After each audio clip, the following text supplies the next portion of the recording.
ശ്രീ ഗുരുഭ്യോ നമഃ. ഇന്ന് നമ്മൾ നോക്കുന്നത് PSC ചോദ്യപേപ്പറിൽ നിന്നുള്ള ഒരു ചോദ്യമാണ്. യജതാം ക്രതുഹു കഹ എന്നൊരു ചോദ്യമുണ്ടായിരുന്നു. 2026 നടന്ന പരീക്ഷയിൽ ചോദിച്ച ചോദ്യമാണ്. അതിൻ്റെ അർത്ഥം എന്താണ്? യജതാം ക്രതുഹു കഹ, യാഗം ചെയ്യുന്നവർക്ക്, യജ്ഞം ചെയ്യുന്നവർക്ക് ക്രതുവായിട്ടുള്ളത് ആരാണ്? യജ്ഞം ചെയ്യുന്നവർക്ക് യജ്ഞമായിട്ടുള്ളത് ആരാണ്? അല്ലെങ്കിൽ യജ്ഞഫല സാധനമായിട്ടുള്ളത് ആരാണ് എന്നതാണ് ചോദ്യം. ഓപ്ഷനുകൾ ഗുരുഹു, ചന്ദ്രഃ, രവിഃ, ശുക്രഃ. ഉത്തരം രവിഃ എന്നുള്ളതാണ്. ഈ ഒരു ചോദ്യം വന്നിരിക്കുന്നത് വരാഹമിഹിര ആചാര്യൻ്റെ ഹോരാഗ്രന്ഥമായ ബൃഹജ്ജാതകത്തിലെ ആദ്യത്തെ ശ്ലോകത്തിൽ നിന്നാണ്, മംഗളശ്ലോകത്തിൽ നിന്നാണ്. അപ്പോൾ ജ്യോതിഷമാണ് ഇവിടെ വിഷയം. അപ്പോൾ ആ ബൃഹജ്ജാതകം എന്നുള്ള ഗ്രന്ഥം നമുക്ക് നോക്കാം. അതിൽ ആദ്യത്തെ ശ്ലോകം നോക്കാം. അതിനു മുമ്പായിട്ട് ഒരു ചെറിയ ആമുഖം പറയാം. ആമുഖത്തിന് വേണ്ടി റെഫർ ചെയ്യുന്നത് a short history of Sanskrit ലിറ്ററേച്ചറാണ്. ജ്യോതിഷം or astronomy, astrology and mathematics. ജ്യോതിഷം എന്ന് പറഞ്ഞു വന്നിരുന്നത് എന്താണ്? ആസ്ട്രോണമി, ആസ്ട്രോളജി, മാത്തമാറ്റിക്സ്, ഇതിനെയൊക്കെ ഒരു പേരിലാണ് ഭാരതത്തിൽ പറഞ്ഞിരുന്നത്. ആസ്ട്രോണമി എന്ന് പറഞ്ഞാൽ ജ്യോതിശാസ്ത്രമാണ്. ആസ്ട്രോളജി എന്ന് പറഞ്ഞാൽ ജ്യോതിഷം, അതായത്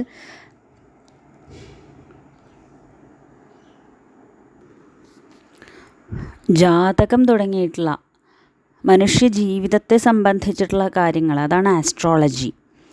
ആസ്ട്രോണമി എന്ന് പറഞ്ഞാൽ ഗ്രഹങ്ങൾ, നക്ഷത്രങ്ങൾ, അവയെ പറ്റിയിട്ടുള്ള കാര്യങ്ങൾ. മാത്തമാറ്റിക്സ് എന്ന് പറഞ്ഞാൽ ഗണിതമാണ്. അപ്പോൾ ഇതിനെയൊക്കെ കൂടി ജ്യോതിഷം എന്ന് ഭാരതത്തിൽ വിളിച്ചു. അപ്പോൾ അതിനെ പറ്റിയിട്ടൊന്ന് നോക്കാം. ജ്യോതിഷം എന്നുള്ളത് വേദാംഗമാണ് എന്ന് നമുക്കറിയാം. പക്ഷേ ഇപ്പോൾ ഇവിടെ പറയാൻ പോകുന്നത് ക്ലാസിക്കൽ പീരീഡിലുണ്ടായിട്ടുള്ള ജ്യോതിഷമാണ്. നമ്മൾ ആദ്യമേ പറഞ്ഞു ഹിസ്റ്ററി ഓഫ് സാൻസ്ക്രിറ്റ് ലിറ്ററേച്ചർ എന്നുള്ളത് വേദിക് പീരീഡ്, സൂത്ര പീരീഡ്, ക്ലാസിക്കൽ പീരീഡ്, ഇങ്ങനെ 3 കാലഘട്ടങ്ങളിലായിട്ടാണ് അതിൻ്റെ ഒരു വളർച്ച എന്ന് പറയുന്നത്. അപ്പോൾ അതിൽ വേദിക് പീരീഡിലാണ് വേദാംഗ ജ്യോതിഷത്തെ പറയുന്നത്. ക്ലാസിക്കൽ പീരീഡിൽ എത്തിയപ്പോൾ അവിടെയും ജ്യോതിഷത്തിന് വളർച്ചയുണ്ടായിട്ടുണ്ട്. അപ്പോൾ ആ ജ്യോതിഷത്തെ പറ്റിയാണ് നമ്മളിവിടെ പറയാൻ പോകുന്നത്. Astronomy, astrology and mathematics formed the 3 main divisions of ജ്യോതിഷം. ജ്യോതിഷത്തിൻ്റെ 3 പ്രധാന വിഭാഗം എന്ന് പറയുന്നത് ആസ്ട്രോണമി, ആസ്ട്രോളജി ആൻഡ് മാത്തമാറ്റിക്സ് എന്നുള്ളതാണ്. The movements of the stars and planets were studied from very early period, and their influence on the weather, the plant life and human life were also recognized and studied. This resulted in the development of astronomy and astrology. ആസ്ട്രോണമിയുടെയും ആസ്ട്രോളജിയുടെയും ഡെവലപ്മെൻറ്റിന് കാരണമായിട്ടുള്ളത് എന്താണ് എന്ന് ചോദിച്ചാൽ, നക്ഷത്രങ്ങളുടെ ചലനങ്ങൾ, ഗ്രഹങ്ങളുടെ ചലനങ്ങൾ, അവയുടെ സ്ഥാനം, ഇതിനെ പറ്റിയൊക്കെ വളരെ മുൻപ് തന്നെ ഭാരതത്തിൽ പഠനങ്ങൾ ഉണ്ടായിട്ടുണ്ട്. അതുപോലെ ആ ഗ്രഹനക്ഷത്രങ്ങളുടെയൊക്കെ സ്ഥിതിഗതികൾ എങ്ങനെയാണ്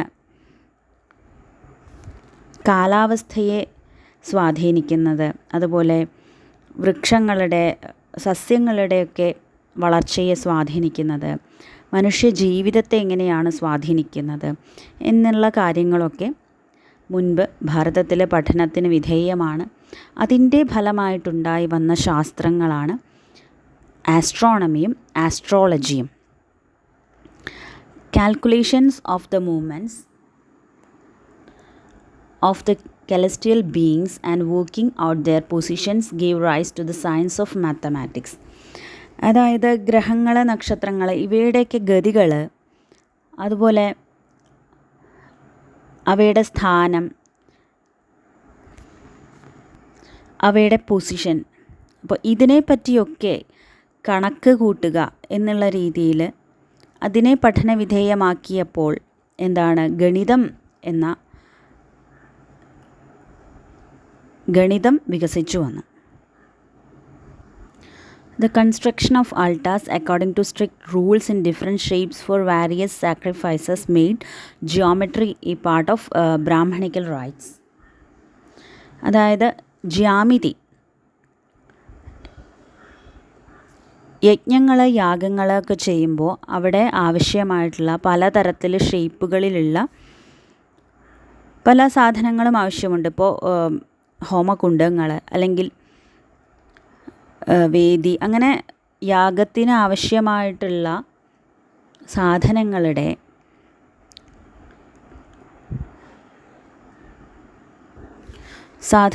പറ്റിയിട്ട് നിശ്ചിതമായിട്ടുള്ള ചില നിയമങ്ങളുണ്ടായിരുന്നു. ഇന്ന ആകൃതിയിലാണ് ഇന്നത് വേണ്ടത്, ഈ ഹോമകുണ്ഡം ഈ രീതിയിൽ വേണം, അതിന് ഇത്ര അളവ് വേണം എന്നുള്ള രീതിയിൽ കണക്കുകളുണ്ടായിരുന്നു. അപ്പോൾ അങ്ങനെ വ്യത്യസ്ത ഷേപ്പുകളിലുള്ള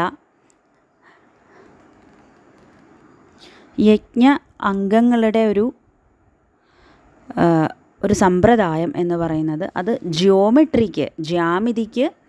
ജ്യാമിതിയെ ഈ യജ്ഞങ്ങളുടെയൊക്കെ അവിഭാജ്യ ഘടകമായിട്ട് നിലനിർത്തി. ഈ ജ്യാമിതി അങ്ങനെ ഒരു സ്ഥാനം പിടിക്കുകയാണ്. The Shulba Sutras, which are part of the Shrauta Sutras, point to some progress in the field of geometry. അപ്പോൾ ഈ ജ്യാമിതിയിൽ പ്രധാനപ്പെട്ട കോൺട്രിബ്യൂഷൻ എന്ന് പറയുന്നത് ഭാരതീയരുടെ ശ്രൗതസൂത്രങ്ങളുടെ ഭാഗമായിട്ടുള്ള ശുൽബസൂത്രങ്ങളാണ് എന്ന് പറയുന്നത്. ഈ ശുൽബസൂത്രങ്ങളിലാണ് ഈ ജ്യാമിതി വളർച്ചയെ പ്രാപിച്ചത്. The numerical figures used all over the world and the decimal system of reckoning depending on those figures were invented by the Indians, who were the teachers of the Arabs in arithmetic and algebra. അംഗഗണിതത്തിലും ബീജഗണിതത്തിലുമൊക്കെ Arab ആളുകളുടെ ഗുരു എന്ന് പറയുന്നത് Indians ആയിരുന്നു. ദശാംശ സമ്പ്രദായം ഇതൊക്കെ കൊണ്ടുവന്നത് ഭാരതീയരായിരുന്നു. The Arabs got the writing of Aryabhatta translated to their language in the 8th century AD. AD 8ാം നൂറ്റാണ്ടിൽ അറബ് ജനതയ്ക്ക് ആര്യഭട്ടൻ്റെ ഒരു കൃതി കിട്ടുകയും അവർ അതിനെ അവരുടെ ഭാഷയിലേക്ക് തർജ്ജമ ചെയ്യുകയും ഉണ്ടായി. അപ്പോൾ ഇനി പറയാൻ പോകുന്നത് ടെക്സ്റ്റ് ആൻഡ് ഓതേഴ്സ്. ജ്യോതിഷത്തിലുണ്ടായിട്ടുള്ള ഗ്രന്ഥകാരന്മാർ. ആദ്യമായിട്ട് Varahamihira, the great Indian astronomer who died in 587 AD, has mentioned Asita, Devala, Garga, Vriddha Garga, Narada and Parashara as the early astronomers, but their works are available only in fragments. ഭാരതത്തിലെ പ്രസിദ്ധനായിട്ടുള്ള ജ്യോതിശാസ്ത്രജ്ഞനായിട്ടുള്ള വരാഹമിഹിരൻ, അദ്ദേഹം 587 AD അന്തരിച്ചു. അദ്ദേഹം ചില ആചാര്യന്മാരെ പേര് സൂചിപ്പിക്കുന്നുണ്ട്.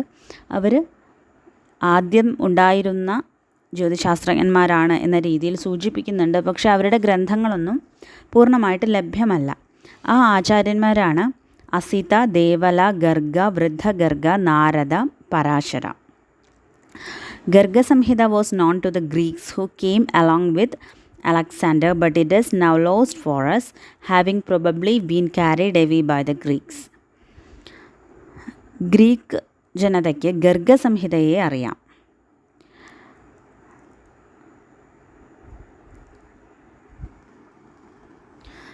BC 4ാം നൂറ്റാണ്ടിൽ അലക്സാണ്ടറുടെ അധിനിവേശമുണ്ടായി ഇന്ത്യയിലേക്ക്.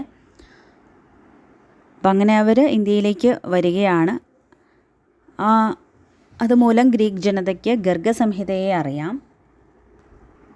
പക്ഷേ ഇന്നത് ലഭ്യമല്ല. ഒരുപക്ഷെ ഗ്രീക്ക് ജനത അത് കൊണ്ടുപോയതായിരിക്കാം എന്ന് പറയുന്നു. അപ്പോൾ നമ്മളിവിടെ ആദ്യമായിട്ട് പരിചയപ്പെടാൻ പോകുന്ന ആചാര്യൻ എന്ന് പറയുന്നത് ഭാരതീയ ജ്യോതിശാസ്ത്രജ്ഞനായ ആര്യഭട്ട. ആര്യഭട്ടൻ്റെ കൃതിയാണ് ആര്യഭട്ടീയം. കാലഘട്ടം 499 AD. Earliest of the Indian astronomers whose works have been preserved.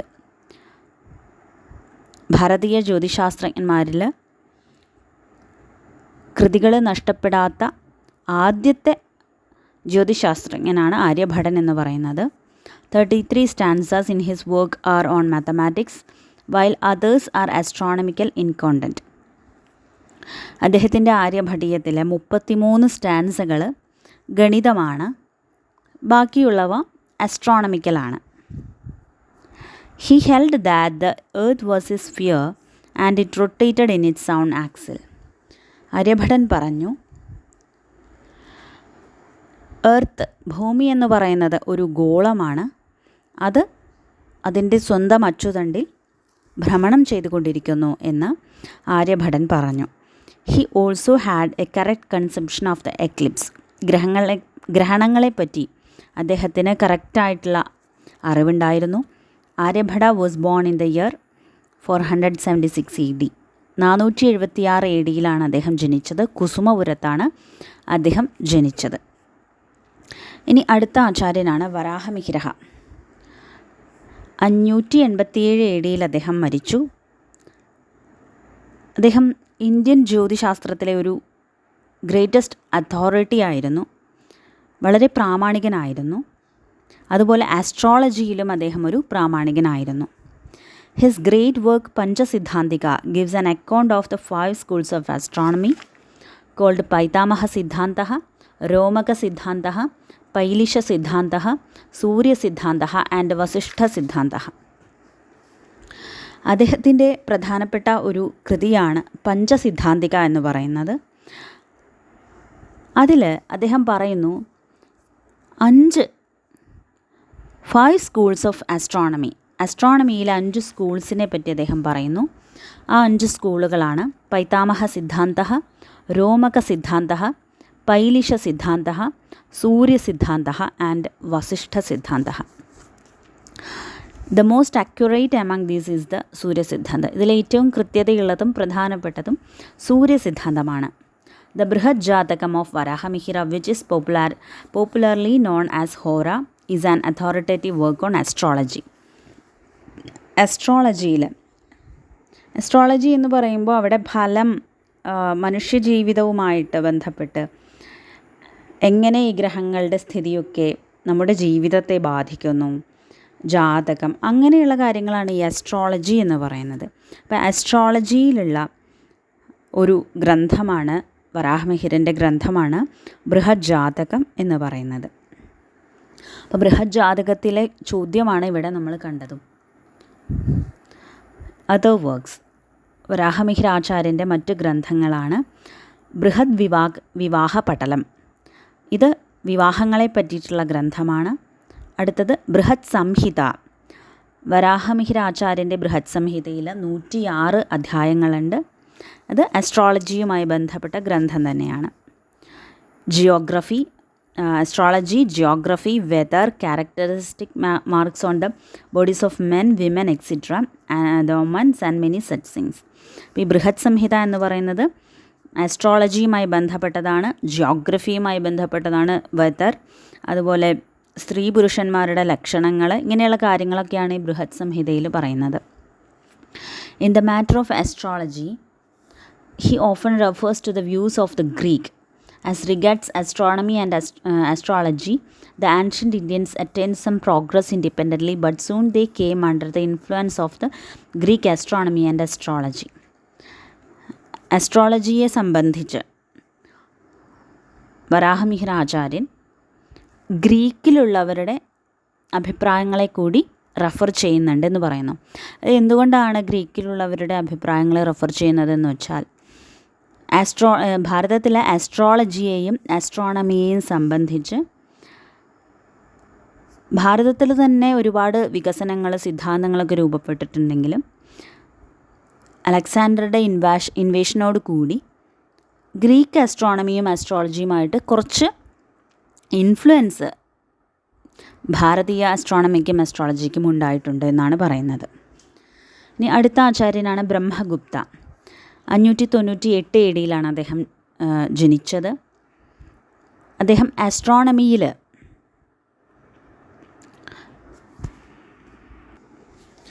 Astronomy എന്ന് പറഞ്ഞാൽ ഗ്രഹങ്ങളെയും നക്ഷത്രങ്ങളെയും കുറിച്ചുള്ള ശാസ്ത്രീയ പഠനമാണ്. അവയുടെ സ്ഥാനനിർണയം, ഗ്രഹണം തുടങ്ങിയുള്ള കാര്യങ്ങളൊക്കെയാണ് ആസ്ട്രോണമിയിൽ പറയുന്നത്. അപ്പോൾ ഈ ആസ്ട്രോണമിയിൽ ബ്രഹ്മഗുപ്ത ആചാര്യൻ എഴുതിയിട്ടുള്ള 2 ഗ്രന്ഥങ്ങളാണ് ബ്രഹ്മസ്ഫുട സിദ്ധാന്ത, കാലഘട്ടം 628 AD. അടുത്തത് ഖണ്ഡരവാദ്യക 665 AD എന്നാണ്.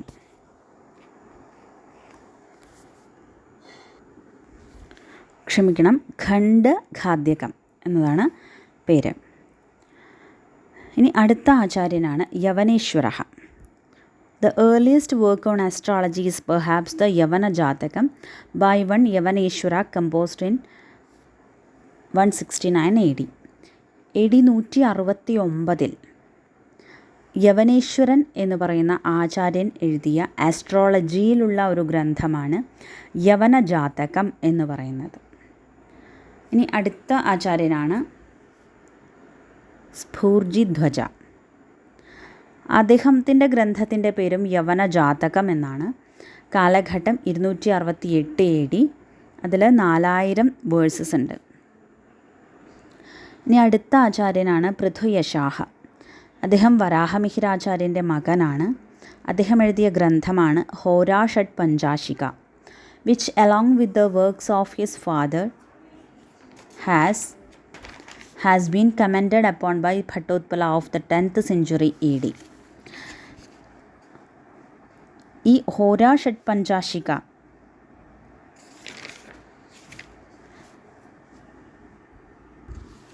എന്ന ഗ്രന്ഥവും വരാഹമിഹിര ആചാര്യൻ എഴുതിയിട്ടുള്ള ഗ്രന്ഥങ്ങളും എല്ലാത്തിനും AD 10ാം നൂറ്റാണ്ടിൽ ജീവിച്ചിരുന്ന ഭട്ടോത്പലൻ എന്ന് പറയുന്ന ആചാര്യൻ വ്യാഖ്യാനം എഴുതിയിട്ടുണ്ട്. To King Bhoja is attributed the work called വിദ്വജ്ജന വല്ലഭ. ഇനി ഭോജൻ എന്ന് പറയുന്ന രാജാവ് എഴുതിയിട്ടുള്ള ഒരു ഗ്രന്ഥമാണ് വിദ്വജ്ജന വല്ലഭ എന്നുള്ളത്. വിദ്വജ്ജന വല്ലഭ.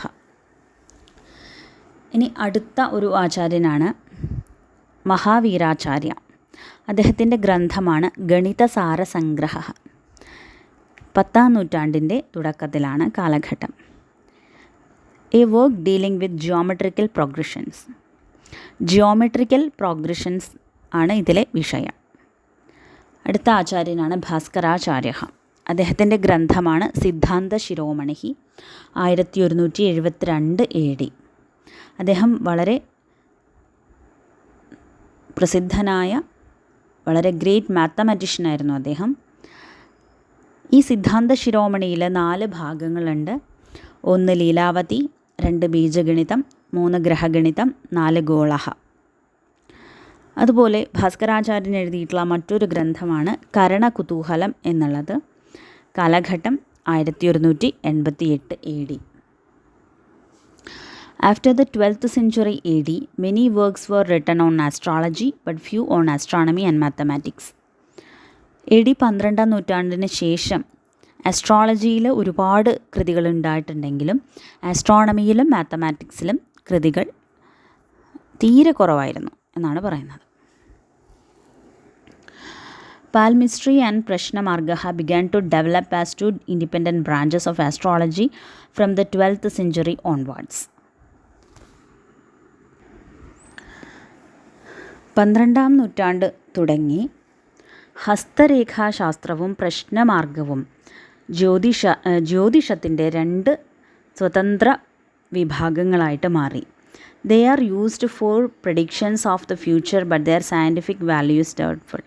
അപ്പോൾ ഇത് എന്താണ് ഈ മാർഗങ്ങളിലൂടെ ഹസ്തരേഖാശാസ്ത്രം, പ്രശ്നമാർഗം, ഇതിലൊക്കെ എന്താണ് ചെയ്യുന്നതെന്ന് വെച്ചാൽ ഭാവിയെ പ്രവചിക്കുകയാണ് ചെയ്യുന്നത്. സാരാവലി, ഫലദീപിക, Jatakadesha, Jatakachandrika, Brihat Parasariyam etcetera are some of the popular works on predictive astrology. അതായത് ജ്യോതിഷം, ഫലം പറയുക, ഇതിലേക്ക് പ്രധാനപ്പെട്ട ഗ്രന്ഥങ്ങൾ എന്ന് പറയുന്നത് അല്ലെങ്കിൽ കൂടുതൽ പ്രചാരത്തിലുള്ള ഗ്രന്ഥങ്ങൾ എന്ന് പറയുന്നത് സാരാവലി, ഫലദീപിക, ജാതകാദേശ, ജാതകചന്ദ്രിക, ബൃഹത് പാരാശരീയം എക്സെട്ര എന്നിവയാണ്. അപ്പോൾ ഇത്രയുമാണ് ഒരു ആമുഖമായിട്ട് പറയുന്നത്. അപ്പോൾ ഇവിടെ നമുക്ക് ബൃഹജ്ജാതകത്തിൽ നിന്നുള്ള ചോദ്യമാണ് വന്നത്, യജതാൻ ക്രതുഹു കഹ എന്നുള്ളത്. അപ്പോൾ ഈ ബൃഹജ്ജാതകം എവിടെ കിടക്കുന്നു, അതിൻ്റെ സ്ഥാനം എന്താണെന്ന് ഇപ്പോൾ മനസ്സിലായിട്ടുണ്ടാവും. അത് ആസ്ട്രോളജിയിലുള്ള ഒരു ഗ്രന്ഥമാണ്. എഴുതിയത് വരാഹമിഹിര ആചാര്യനാണ് എന്നുള്ള കാര്യങ്ങൾ മനസ്സിലായി. ഇനി ബൃഹജ്ജാതകത്തിലേക്ക് കടക്കാം അടുത്ത ക്ലാസ്സിൽ. നമസ്കാരം.